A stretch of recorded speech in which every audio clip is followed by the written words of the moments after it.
It was really cool just to play college basketball. Not a lot of people get the chance to even do that. So just having that opportunity was one I was like super grateful for and just blessed to have. Coming in as like, 18-year-old kid, 19-year-old kid at a, high level JUCO, College of Sequoias over in California was something really cool. And it was during COVID, so you mix that all in. It was kind of crazy, but it was just cool to be able to really, build those relationships and just find a role on the team and just really thrive in that role. But it was something really special, and I'm happy and grateful for the opportunity I had to play JUCO basketball. And that's a different type of grind. Like JUCO it's tough. Like you have to really experience it to like fully understand it. But like everyone is hungry. Everyone's trying to get to the next spot. They want to have that way out, and it's hard to balance like getting you out, but also putting the team first. And, it was really cool to be on a team that put the team first. And we went to the Final Four the year I was there, so it was really cool. I didn't really know where I wanted to go at first, and then I had a NAIA down in San Diego call, and then I ended up going there. I was there for a little bit, and then things just didn't end up working out. And that was the first time in my life where I didn't have basketball.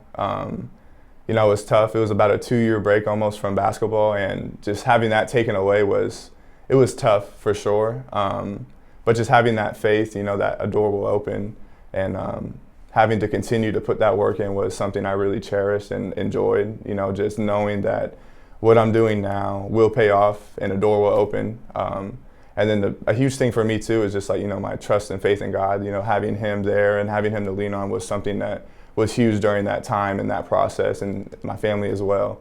But playing basketball since I've been 3, and then having that taken away at 21 years old was tough. It was hard, and it was a hard adjustment, but having that faith and just growing daily and knowing what I'm working towards was something that I enjoyed, and that journey was really cool. Yeah, so during that 2-year period where I didn't get a hoop at all, like those off seasons and like when team seasons were over, I was emailing teams, I was sending my film. I even went to open runs and open gyms, like so the coach could see me in person. And it was tough when you would hear like, oh, we don't have a spot, or like, oh, it's just not going to work out, or like, oh, like the financial aid situation, whatever it is. Like, it was tough because like you work so hard, to get put in those positions, to be in an open run, or even to get invited to a practice or whatever it is, and like you're ready for the opportunity, you feel like you performed well, and for it to not work out was tough. But just trusting in all the work you put in, still having that faith, that unwavering faith was huge. But I would definitely say, yeah, like it wavered at times. It's hard to not think in the back of your head like, dang, like am I going to get another chance? Am I going to get another chance? But just really trusting in God and knowing that He will open the door at the right time was huge for me, and just leaning on that and like finding comfort in that He has a plan even when we can't see a plan was huge for me. But yeah, definitely ups and downs through that 2-year period of not having a place to play, but it was worth it, and I wouldn't change it because I grew so much as a person. I would say maybe a little over a year ago, I got to come to Lewis and Clark, and I met Coach Tim. And a fun fact is my uncle went here back in like 92 to 96. So that was kind of cool to be able to come here, and he graduated from here. But I met Coach Tim, and it was just a cool experience. The communication was very open and honest, and I just felt comfortable stepping into a situation in a program like this with a relationship we built, through person, through text, and through, talking over the phone.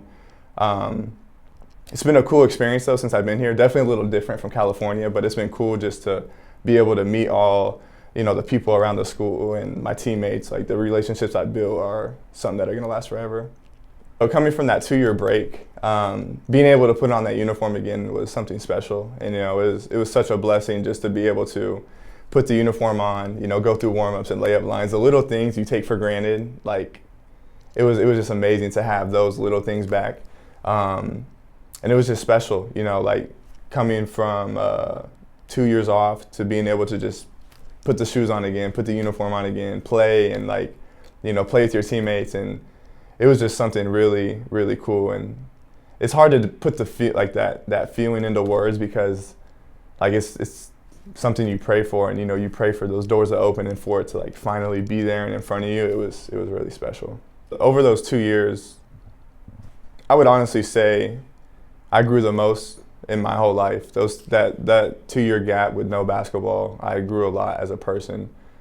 Just learning how to, work when it's hard, learning how to have faith in the plan you can't fully see. And then those 2 years, more than anything, just taught me, like, nothing is guaranteed. The things that you think are always going to be there is not always going to be there. I thought basketball, I would have a next season, a next game, a next practice, a next workout. And, I didn't.